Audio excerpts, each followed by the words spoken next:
Hello, everybody. Welcome back to Treaty Week. We're now here talking in our post-secondary session of Treaty Week, and we have Chief Ogima Dean Sayers with us from Batchewana First Nation. And he's going to be talking to us about, obviously, treaties in Canada, and specifically a treaty that's local to our area, the Robinson-Huron 1850 Treaty as well. So this is an open session. We want our viewers, yourself, to engage with this session and give us some questions. You can put them in the chat for now, and then we'll get to them in a second. But we'll start off with a bit of a chat with Chief Dean Sayers. He's going to give us a little bit of an overview of treaties in Canada, and then go a bit into the treaties specifically here for Treaty of the Robinson-Huron 1850, and give us a nice little overview, a little bit in depth into that, and then we get into some questions later on. So, Chief Ogima Sayers, welcome. Thank you. Please give us an overview for our viewers of what your take is on treaties in Canada, why they're so important. Miigwech Steve, Miigwech Kinawaya, Ugaman Namanagojing Goyakusit Tishnakaz, Chief Dean. I'm the chief here in Bauting in Batchewana, and I'm also from the Crane clan. And in our governance structure, the Crane clan has played a really predominant role throughout the evolution and maintenance of our inherent obligations since we were lowered here, and since we as a people took on the obligations and the responsibilities to look after that inheritance that included the land and the water and all of our relatives, all the fish, the trees, the moose, all of those relatives that are in the area, and it still looked to us for their protection, for their utilization, because they have roles, and all of creation was a part of our original instructions when we came here. And it wasn't that easy to maintain all of those inherent responsibilities through history. And even ourselves, there was a time when we had unintentionally wandered away from our instructions, and we ended up having some interactions that weren't so nice with some of our neighboring nations. But we did find our way back. And we'd come across another instance where we were once again challenged. But throughout those challenges, even some of the modern challenges with the modern visiting governments, we've been able to maintain some understanding of what those original instructions were. And the other thing that's been constant throughout the history was our ability to call on our blood memory, to call on our ancestors when we find gaps in our memory, to be able to ask them to help us better understand who we are and how we might best move forward through their guidance. And that includes treaties. That includes the relationships that were formalized in the treaties. And when we talk about formalization of commitments and promises today, a lot of times in mainstream, we talk about contract law or signing your name on something. And that kind of concept is really new. It's not a part of our history. The coming of the new people to our lands is really only in the last blink of an eye in creation, the last few hundred years. It's relatively new to us how the perception of the new people has had an impact, or tried to have an impact on how we envision our relationship. Treaties for us, we call them Wawindimagiwin. There is no real word for a treaty. It's promises that we make to each other. And when we make those promises, we do that in ceremony. And we do that in ceremony because we call on all of creation to witness and watch and listen to what we're committing to, what we're promising to do. And all of creation listens: the water, the trees, the rocks, the birds, the moose, the deer, the fish. Everything in creation observes and witnesses and expect us to follow through on what those promises look like. We also call on, during those ceremonies, we call on our ancestors to witness this. We call on them to guide us in the creation of the commitments that we're making and how we can best make sure that they are clear and that they're concise and how they need to be constructed. So those sacred agreements, when we call on all of creation to help us, we don't just start the discussions. We actually officially, formally call them there through different means in our ceremony. And then when we ask them to work for us, which we are doing when we call them there, we look after them. We feed them, we give them a drink of water, we smoke pipes with them, and we have some of our people share interpretations of what's happening from the perspective of the spirits that are working with us. When we enter into those sacred agreements, what has always been important for us is that when we sit in front of that fire, it's really important for us to connect spiritually with whoever we are having the spiritual or this promissory relationship with. And you come as a human, but there's your spirit that is also present when you come there.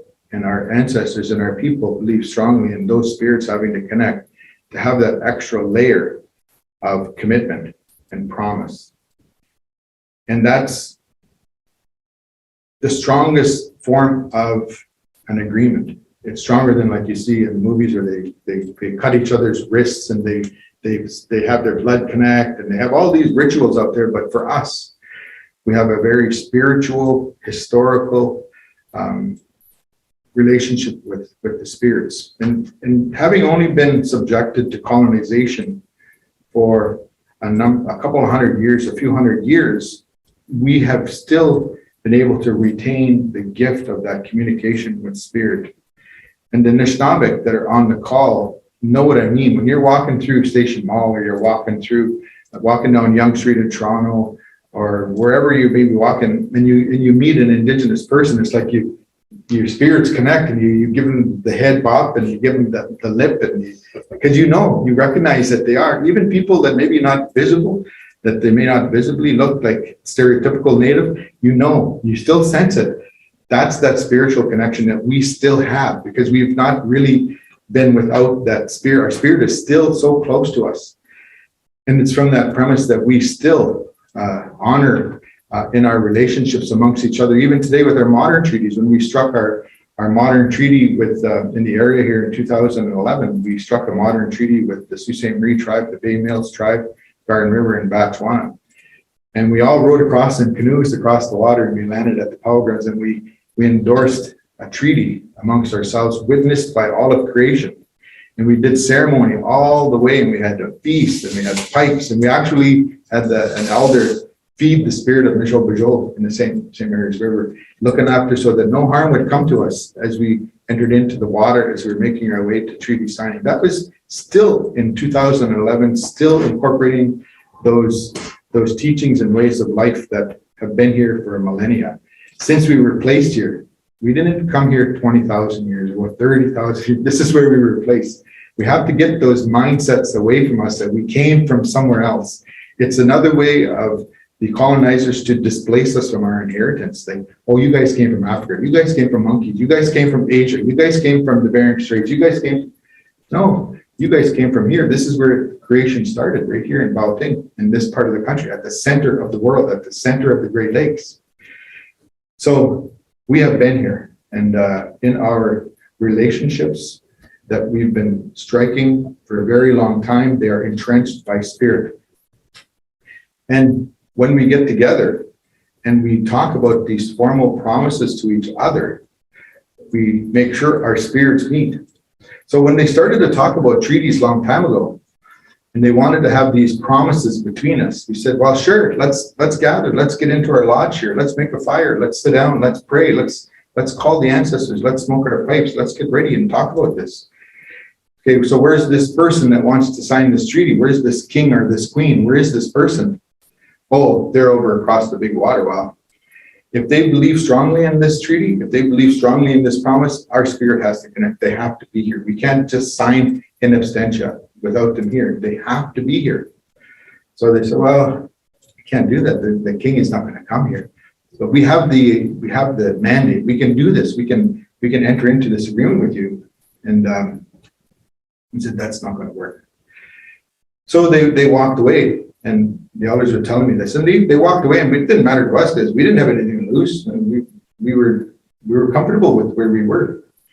And so they didn't go far. They hung around and they watched us. They watched how we lived. They watched how how we communicated. They watched our ceremony. They watched what was significant to us. They watched what was prominent in our worldviews. And what they ended up bringing back was these medals.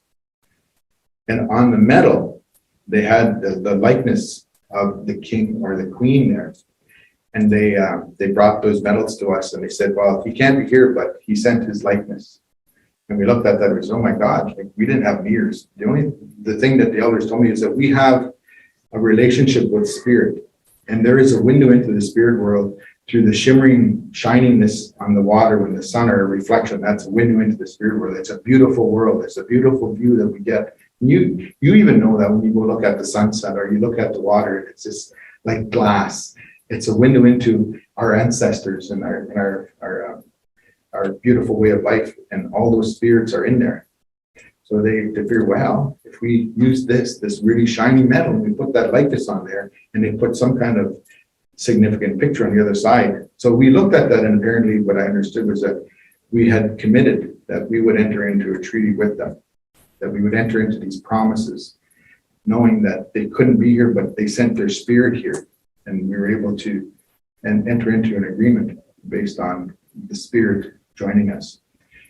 So you'll see the pictures of the old chiefs, and they'll have these medals. They'll be holding up this medal in the picture. You'll see them with these medals all the time. And what the elders were telling me was that they're not bragging, look at the nice piece of silver I got. They're saying, I remember what you promised me. I remember what you said to me. We're not going to forget. And I think it was Xinguang that said, the blood is red. The land is red from the blood of my ancestors who stood up and fought beside you in the defense of the freedoms of my people. Those kinds of things. And that's what they're talking about when they hold these medals up. It's a memory of the promises that we made to each other.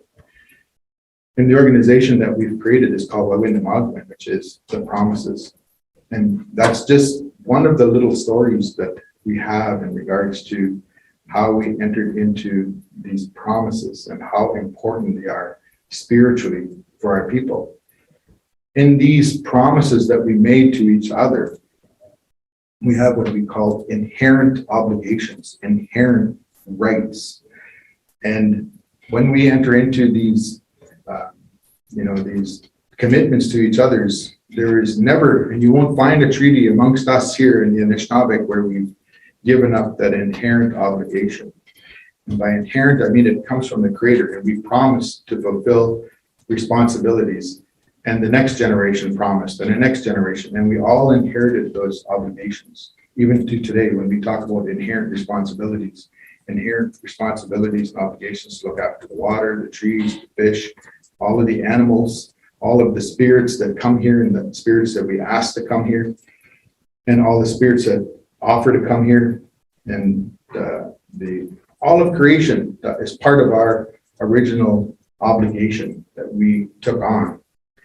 And we have huge responsibilities as a people, and we would never compromise those things. And you can see it in the Robinson Huron Treaty, where we said, we're going to share with you, but we're going to keep, and we're going to do the things that we're in the habit of doing. And you see a little bit of a narrow interpretation that the colonizers put forward in the English documentation that's aligned with the promises, but it's not actually the promises that we know we had made to each other. And if you notice the way that treaty is designed, it's not designed in a way that is making a listing of jurisdictions. It was only about sharing copper. It was only about that natural resource and having access to that. And there are some words that don't even make sense in our language, and the concepts that are foreign to us. Like the word surrender only happens after war. There was no surrender. It wasn't even a part of our understanding of what was going on at the time. But there are interpretations that you see within the confines of the treaty documentation that are very conceptual and misaligned with how we envisioned it. So if you looked at the treaty, you'll see no reference to logging. You'll see no reference to health systems. You'll see no reference to schools. It's because it was only about those particular areas that they needed access to, and they needed a treaty in order to legalize their use of the lands. Actually, in 1850, we provided an endorsement of the people living here in Sault Ste. Marie. And we said, we'll share that and you can live there, but we're reserving the rest of this territory all the way from Baoting, Sault Ste. Marie, all the way up to Buckasaw Marathon for Batchewana, all the way around to the high water mark of Lake Superior, up towards Ranger Lake and back down to Sault Ste. Marie. That's our reserve. We're reserving that for ourselves. We're keeping it. We'll share a little bit of the resources, but that's ours. We're reserving that for ourselves. We're keeping it for ourselves. That's for our sole benefit.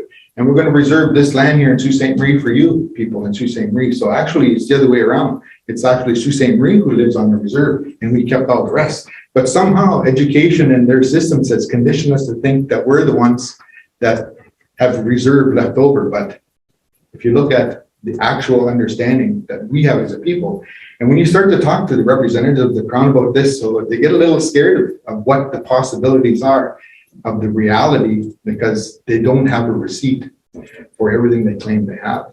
There's nothing in the treaty. There's nothing that I can find. And I say, if you have a receipt for forest management, show me and you can look after it. But until that time, we're taking it back. We're not asking you, you stole it from us. We're taking it back. If you believe it's yours, you prove that it's yours. Why should the onus be on us to prove what was ours that we inherited from the creator? Same with late specific claims. They stole all that land. We won't enter into a specific claims process. Why should we have to prove that we were here and what we were doing with that before they were here? We reserve that land under our inherent right, and we will manage that right as our inheritance. And if Canada believes that they have an interest there, when you make a specific claim to us, why should we have to claim to you? And we'll take it back, and then you give us our land back. And we will also, in that inventory, make sure that we also look after any extractors and make sure that they do that in a kind way that isn't going to harm the earth. And that if there's any benefits to be reaped from that, we as a people will benefit. And if there's any left over, you can have some as the visitors to these lands, but our people are first. Those are the kind of conceptual perspectives that we are rolling towards as leadership. We are so far from the way we had initially envisioned the treaty relationship to evolve. And so we did enter into those treaties. We entered into some agreements. We never really, it wasn't really for us. The Robinson-Huron Treaty wasn't for us. We didn't need the treaty. And I'll tell you another story about that in a few minutes, but I'll pause for now. I think you're okay, Steve? Yeah, no, that's great story, great information for our viewers. Just want to remind everybody, if you have any questions for Chief Dean Sayers here, just please throw them into the chat. We will get to them shortly.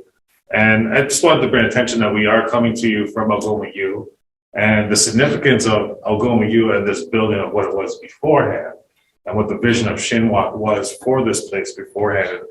And I think it's important to kind of touch on that. Like you said, the perceptions and what's been taught to us is now different, but that history is starting to get told like through these type of sessions now that you're here talking and telling the true stories of what these treaties actually mean.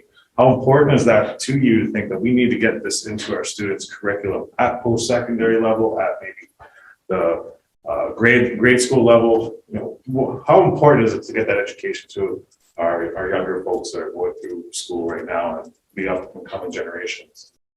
Oh, it's hugely important, and we are really doing our best to make sure that it's not just these one-offs and these presentations once a year, but we're working on curriculum in the elementary, high school. We're working with the university faculty and professors to try and ensure that they are telling the stories that need to be told in this particular area from the Indigenous people in this area as an example. And we find some real value with Algoma University, who are kind of carrying the baton here right now in a lead role with Indigenous education. And since Shinwalk's vision, that has evolved and taken turns, all working towards that eventual teaching wigwam that would help our people maintain that place that we had always expected our people to be, and being able to live a quality of life that was promised to us when we entered into these promises. In addition to Algoma University, part of that vision was the establishment more recently of Shinwak Kinawangegumik, which is the new accredited degree granting university here on the same site in Baoting and Sault Ste. Marie, and that university is just across the road here, and we've got some waterfront property, and we do offer some programs. And we have a dynamic board of directors, and we also have incredible faculty, Indigenous faculty, and a lot of our friends and allies from many cultures around the world are also helping us there. And I'm the chair of the board right now, and it's really a wonderful opportunity to be able to, in whatever way I can, ensure that the Baoting perspective on the relationship, the Robinson Huron, Robinson Superior perspective is told and taught within as much as I can through encouragement of our faculty to adopt those kinds of concepts into what they teach people from around the world. And I think it's probably the best place to make the focus is in the educational system. So I do go and speak a lot of places, but if everybody was being able to speak about it, that would go so much farther. The only, I guess, downside of that is I am concerned about some of the resources that people are looking to in order to develop curriculum, because there really isn't much out there that comes from us from a cultural perspective. I think there's a lot of people that consider themselves to be Indigenous experts, but I kind of wonder because there's different kinds of legal perceptions in Canada. There is the Indigenous law as per the Canadian Constitution, and then there's Anishinaabe law, our culture, our inherent law, our Constitution based on natural law.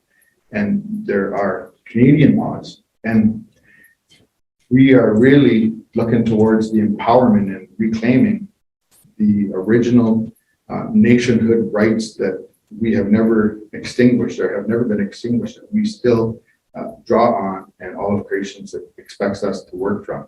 So we don't find ourselves in the future under a Canadian Constitution because we're not Canadian Indians. We are Indigenous nations. We were never France's Indians, and United States Indians, or Britain's Indians. We are a nation that entered into formal relationships and promises as nations. Our relationships that we struck through treaties or these promises are of international stature. They are international, global, nation-to-nation obligations that are recognized around the world. They can't be recognized and put under as a domesticated relationship under Canada's Constitution under Section 35. What happens if Canada changes their government next year and they decide to change their constitution? Because that's what they do. Not like ours. Our laws are based on natural law. And whether or not we like the color of the leaves changing in the fall, we can't do nothing about it. We can't change law next year with the next chief and say, we're going to make the leaves all stay the same color year round. Canada does that with their laws. Whoever's in there, they change their law. They'll change Section 35. They'll put Section 38. They change all that stuff. There's no foundation, no stability for us under the foreigner's law, under Canada's law. So we have to maintain our relationship with the Creator, and it can't be clouded by any secondary or tertiary government like Canada or Ontario. We have inherent law, and we make sure that we protect that as much as we can. And now, since it's legal for us to talk, and it's legal for us to get educated in these kinds of places, we're finding out that there was even more that we have reserved as rights that we can be looking to in order to be able to propel our people into the place that we're supposed to be today. We shouldn't be living in squalor. We shouldn't be living in poverty. We shouldn't be filling the jails. There is a place that we had envisioned through not only Shingwak and Nunamagojing's visions, but through the visions of a lot of ancestors that foretold that where we were going to be at some point in our evolution. So yeah, it's pretty cool where we're at, but where we're going. So education is definitely where we need to be focused. I think it's very cool we're having this conversation in these hallways and where we're at now in history. So it's really great to be having these conversations moving forward. So I just want to look to see if we have some questions. We do have a couple students in the crowd. Does anybody here have a question for Ogima Sayers? Looking your way, Stash. Anything at all? We have one from the chat. Okay, Yeah. let's go to our chat line. And see We what do have a there. comment saying, yes, we need to develop the curriculum and oversee the same curriculum.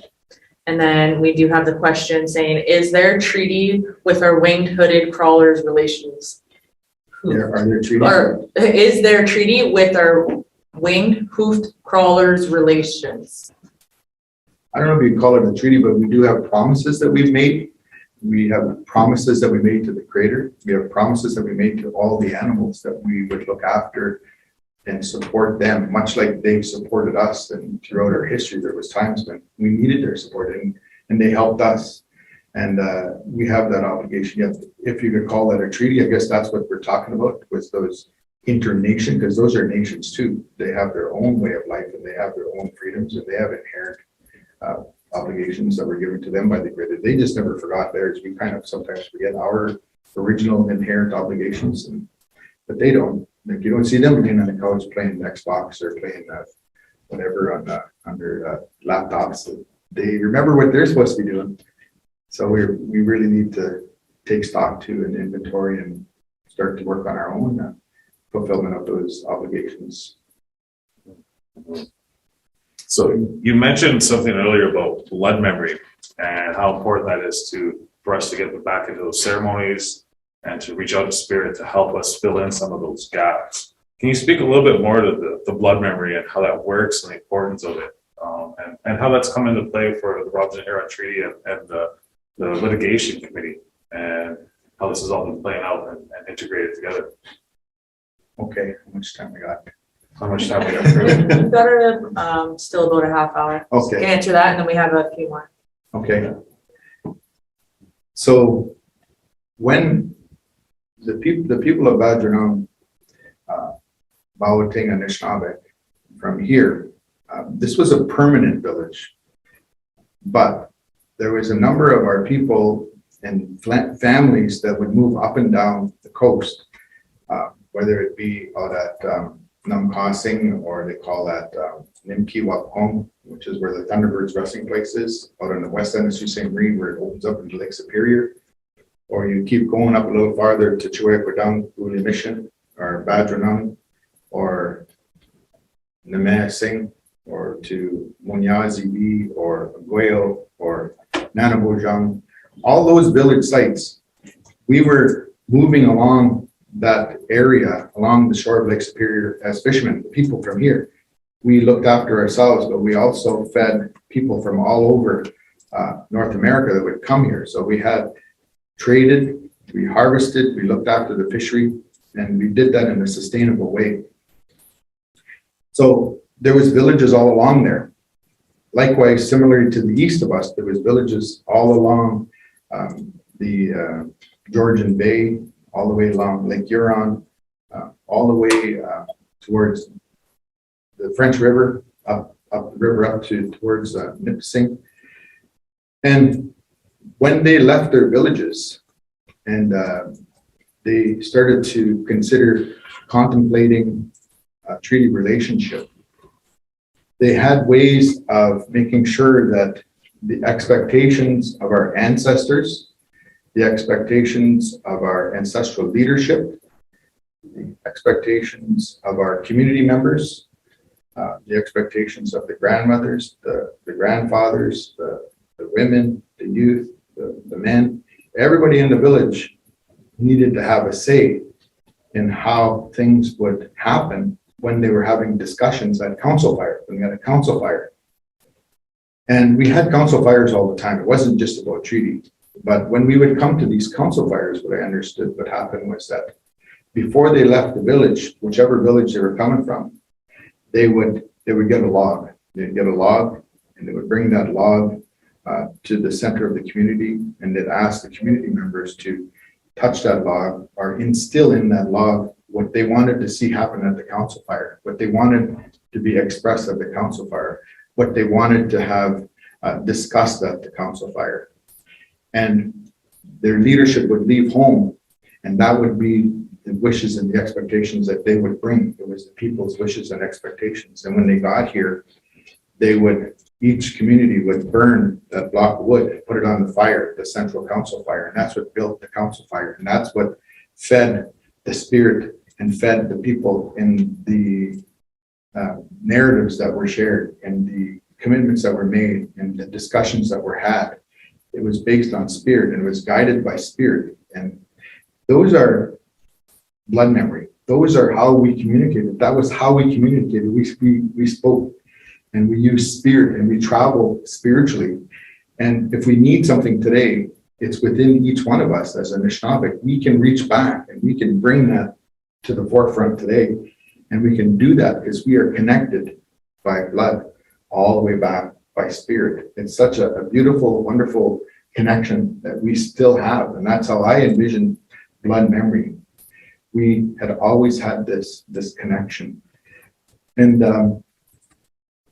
I think that's what guided us at the promise gatherings that we had, wherever that might have been, whether it be here or Manitowoc or wherever other treaties were or promises were made. It was those types of ceremonies that maybe at the time when the discussions were happening, they felt as the settlers or the colonizers that we got them this time. We got what we wanted. We got this agreement.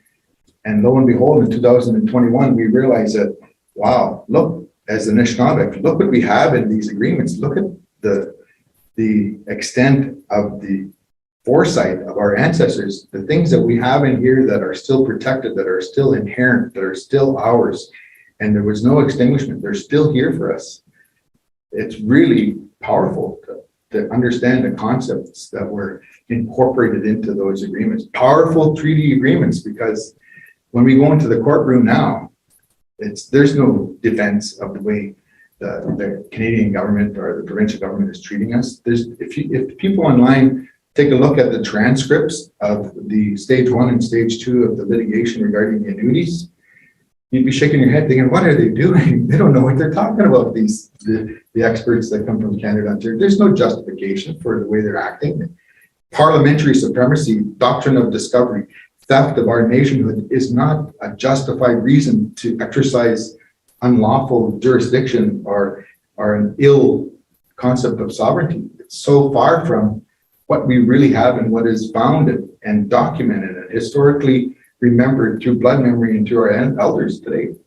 So when they see us coming to the courtroom, they're not very happy about the possible outcomes, are even more so than possible, I think, the reality of the outcomes.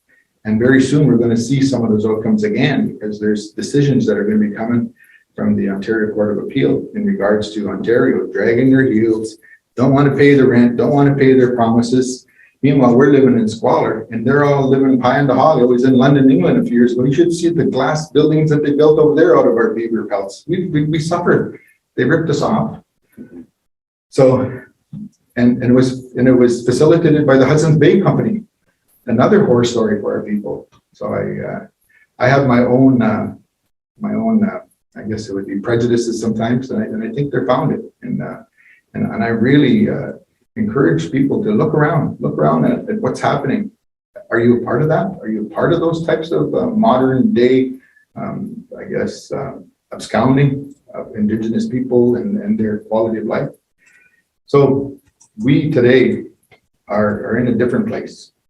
And it's a wonderful place, and our people are starting to be a little more optimistic. The glass is half full a lot of times for us now, and it's nice to be able to help with bringing that message out there. And I think it's very important that people get back and tap into that blood memory in different ways, like you mentioned, whether it's being quiet, being still, watching that sunset, or getting into ceremony, or just sitting by the fire and being still and being quiet helps tap into that blood memory, and that those our inherent rights start coming back to us. People know when they connect with that. It's really a powerful feeling when that happens, and it gets me teared up once in a while when it happens to me, when something really powerful happens and I know it's spirit, I know it's there, I know it's somebody that was behind me that was here before, or sending me messages like this hat,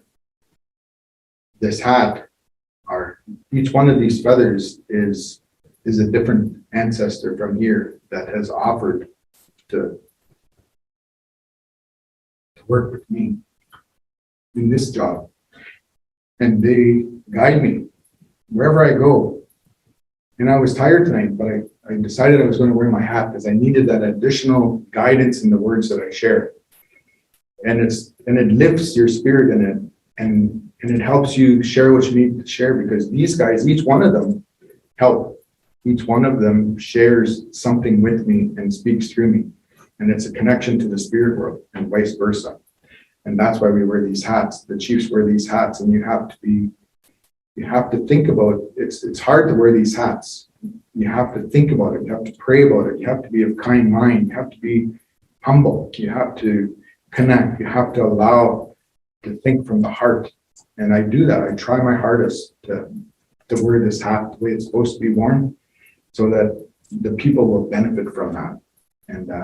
And if I'm not in a good mind and I wear my hat, nobody's going to benefit. So it's when you see the chiefs wearing those hats, that's what's going on. They wear them because it is a connection with spirit. It's not look at me and whatever. It's actually a tool. It's a helper, much like the Selah that was given to me. That helps me.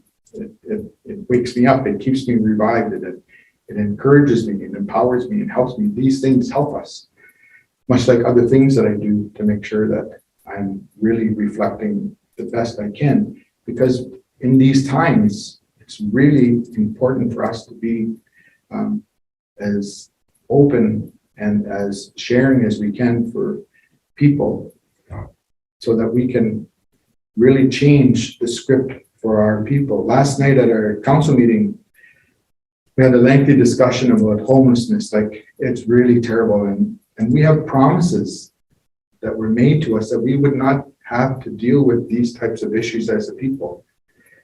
The Crown and the people that come to our lands, you have to remember that we had our own economy before they came here. Our people were living on average to be 150 years old. We were able to see 3 Halley's Comets, 75 years apart. And I said, wow, that's a long time. That's 225. He said, no. When you're born, you see one. When you're 75, you see one. And when you're 150, you see one. And when you're born, you can see 7 generations ahead to the 150-year-old people. And when you're 150, you can see 7 generations behind. And that was Eddie Benton that told me that. And he said, that's where that 7 generations came from. That's what we have responsibility for. That's how long and how in sync we live with our environment, with our world, with creation, with the animals. We had an incredible quality of life. We had trading patterns. We had educational systems. We had governance systems. We had everything in place.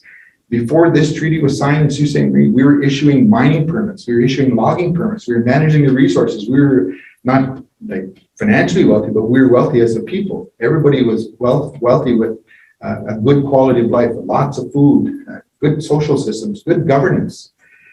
And we said we'd share that.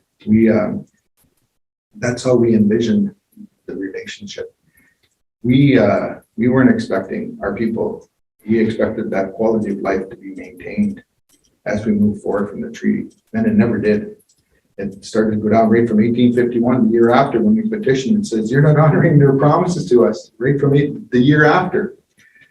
So we remember, and it wasn't supposed to be like that. The treaty promises, the poverty that we dealt with last night, the homelessness in our communities, people getting cold, coming out of the bush behind our villages because they can't live there anymore, it's too cold.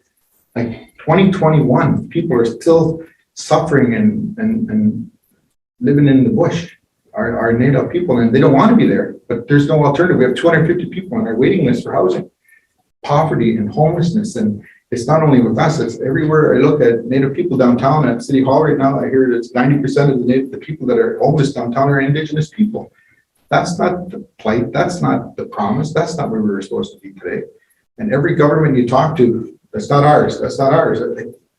So yeah, we have to make a change. And the politicians need to understand that it's their people, the Canadians, that want that change. We tell them that has to happen, but they want to listen to their voters. So any voters out there that voted in the Canadian system, tell your leaders, change the script. This is not where we're supposed to be. But the promises that were made on my behalf as a Canadian, I'm not saying I'm a Canadian, but the Canadians, they have these expectations.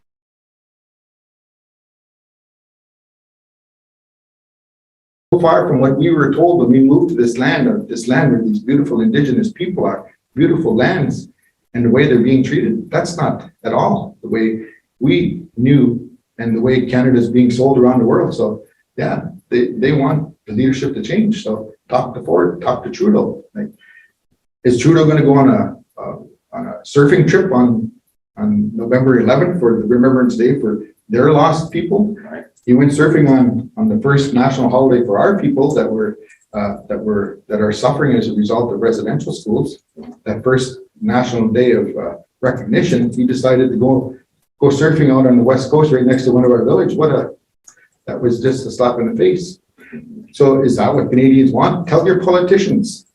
Then changing government isn't going to change it. It's going to mean changing the mindset of all of those people that are in your governments. They have to be nonpartisan, and nonpartisanship is going to come from Canadians talking to their leadership about what they expect them to do in regards to this beautiful people that are on these lands and are still flourishing and still have expectations and rights as people, as a nation. That's why these talks are so important. That's why we're having them tonight. So we got any more questions from our gallery and our chat room?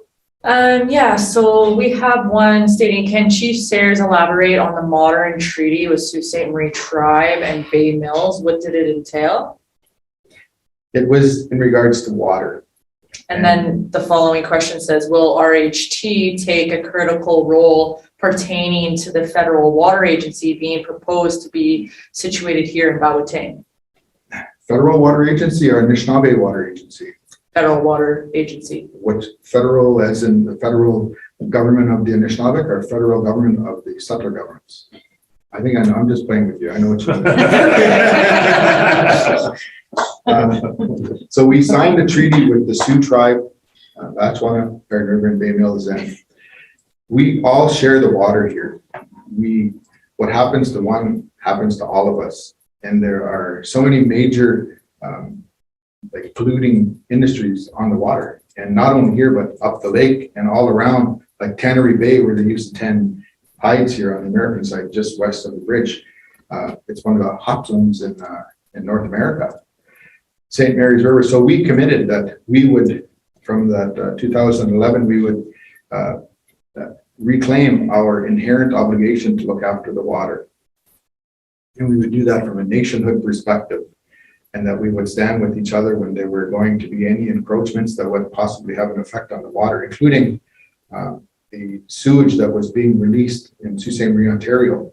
If you recall a few years ago, when they'd get a lot of rain, if you were downstream, you'd see these big O. Henry bars and Mr. Big bars floating down the river, and needles and condoms, and they were all coming through the sewage system, and they were floating down the river, Sugar Island. It was terrible, and that's when we decided that we needed to take a stand. And we managed through that treaty to make changes to have at least partially lobby and invoke our unextinguished nationhood rights to see the changes happen with the East End Sewage Treatment Plant in Sault Ste. Marie. We also, with the new Super Walmart in Sioux, Michigan, there was, they were Ashman Creek. They were going to design the parking lot at Walmart so that all the water, all the way the grade goes with the parking lot would all erode and would all wash into Ashman Creek on the edge of their property. And we didn't allow that to happen because it was all going to end up, it was salt and sand and whatever off the cars. So those were some of the things that we did. And and that was all part of the modern treaty. that was the modern treaty. We committed this to ourselves as parties to that, as the original peoples of these lands that have the original inherent obligation. There's also a modern promise that we made amongst 133 First Nations called the Water Declaration. And what that basically said was that all the waters, including the waters of the Great Lakes, were never surrendered in any treaty to any of the neighboring states or tribes around the Great Lakes, and that we will be exercising inherent jurisdiction and sovereignty over the Great Lakes. And that they would need our permission if they were going to move forward with any extraction or any removal of any water from the watershed, including any of the industries, needed our permission. We were really concerned with things like the St. Clair River, when they dredged the St. Clair, which opened up the levels. There was, in Chicago, there was another tunnel that was taking water out. We're worried about Asian carp. There's a lot of things that were not being properly looked after through the theft of the Great Lakes by the settler government. There is the Ontario, the Canada agreement, or there's they call it the Great Lakes Accord that was struck, and it's partly, it goes back to the International Joint Commission, which was set up by the United States and Canada, which really acted contrary to our unextinguished jurisdiction. So actually at one point I called for the dismantling of the International Joint Commission, which was made up of president appoints board members and the prime minister, and they look after the Great Lakes. And they look after things like under the St. Mary's Bridge there, the International Bridge, you'll see those compensating gates. Those compensating gates here in Sault Ste. Marie actually control the water flow of all the Great Lakes. And there's maybe 15 of these gates, and they open up and allow for different levels of flow throughout the rest of the Great Lakes. And in my mind, the way I understood, it was purely non-political. But the board that did it were all appointed by corporate interests by the governments of Canada and the United States, the president and the prime minister. So it was causing for an erosion of the environment, and so I call for the dismantling, but we also collectively maintain our water declaration. And there's the Canada-Ontario agreement, and we're looking at right now. Next week we're meeting, and we're talking about the what do they call that on Lake Erie? There's some of that green algae that's on the shoreline of Lake Erie. That is not a natural happening. And we're looking at ways of reducing that. But what the Indigenous people have within this structure is an advisory committee to the advisory committee. Like if there's 10 ladders all the way up to the decision making, we're on the bottom 9 and 10, the 10 steps. And it's really inappropriate. It's misaligned with who we are. So there is a battle there. And we need the Indigenous leadership to not settle and to demand a recognition of our unextinguished jurisdictions. All of creation expect us to do that. And we have treaties with, like we said, with all the animals, the trees, the water, that we would do our part. And right now it's so distant from us because we weren't allowed to do much when it was first struck. It was illegal for us to say anything, but now we can. So I'm hoping that we'll find a lot of our leadership on these interactions with the settlers, and we'll make those changes so that it can better reflect what we as a people reserved as our jurisdiction, not only in the treaties with the British, but the treaties with the Americans. Strong leadership is going to be key for sure moving Yeah. forward. Did we have any more questions or comments from our chat room, our students? Somebody said, this is a wonderful educational event. What would you want everyone not here tonight to know? Well, what I was telling the kids today in the high schools, I was telling them that ask questions. Don't always take everything that everybody says at school with face value. Question the teachers, ask them why, and encourage people to ask questions.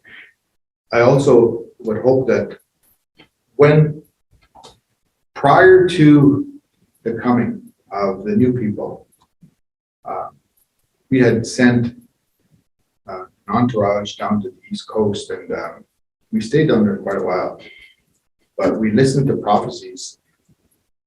And one of the prophecies was that there was going to be these big canoes that were going to come, and they were going to be pushed by the clouds. And they would come, and be careful, because the people on those canoes were going to have two faces.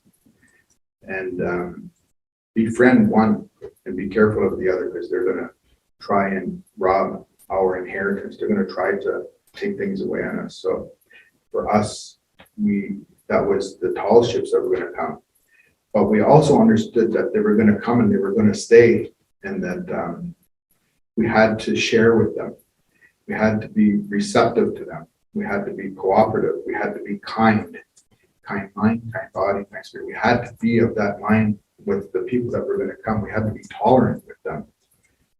And I went to a gathering, One Dish, One Spoon, a few years ago, and an elder was talking about that. And he said, when that big ship floated into the river, and they saw it, and they said, "Oh, you stay on your boat there. We're going to come on. We're going to talk to you for a minute." And they went out and I looked at them, and he said, "Stay here. We have to go and deliberate. We have to go and talk." So they went and talked. And what they did was that one of their spiritual people decided that he was going to go find out where they came from. So he took the form of a turtle, and he went in the water and he swam down the river and he went all the way down and he went across the water over to England. And when he went over there, he looked up and he looked around and he saw hundreds of these big canoes that had been pushed by the clouds. And he came back and he said, they're coming and they're coming and they're coming and they're not going to stop coming. So we have to make accommodation. We have to be tolerant with them. We have to be accepting of them. And so we went, when he got back, and we went and talked to people on the ship. And we said, you're going to stay in your ship and you're going to have your own way of life. You're going to have your own people, your own law. You're going to have your own religion. You're going to have everything that defines a nation you will have. And you keep that in your boat. And in our canoe, we're going to have our own way of life, our own culture, our own spirituality, our people, our law, and our land. And that was the beginnings of the two-row, how we would go down the river of life, each in our own canoe, and each in their boat and us in our canoe down these rivers, and never would our paths cross. We would maintain our own way of life. But after the story, the others, did you pick up on the one thing? He said they didn't bring any land with them. It was our land. He said the only land they brought with them was the land under their fingernails. He said, and they still have, it's still ours. It's our inheritance. It's our land. And that's the essence of the two-road. Yes, but they don't own the land. We have an inheritance with the land to fulfill to all of creation. So I told the kids today, I said, we have to be tolerant. All of us have promised and committed to being tolerant of each other. So if you see something different about somebody, don't bully them, don't tease them, try to understand them, talk to them. I remember as a kid, I used to get teased because we had wood stove when I grew up, and my clothes and my coat, everything would smell like smoke. And I went to school in the city. We drove 50 miles a day on the bus, and the kids would, ooh, stinky. And they'd like, oh, you Indians are so stinky, and you all like it. And it was really hurtful. And it was kind of bullying you. And after I learned about fire, I learned about wood, I learned about those gifts, and I learned really beautiful concepts about wood, and how that spirit of the wood has been able to help our people. And we are a different culture, and there are many different cultures from around the world that are here now.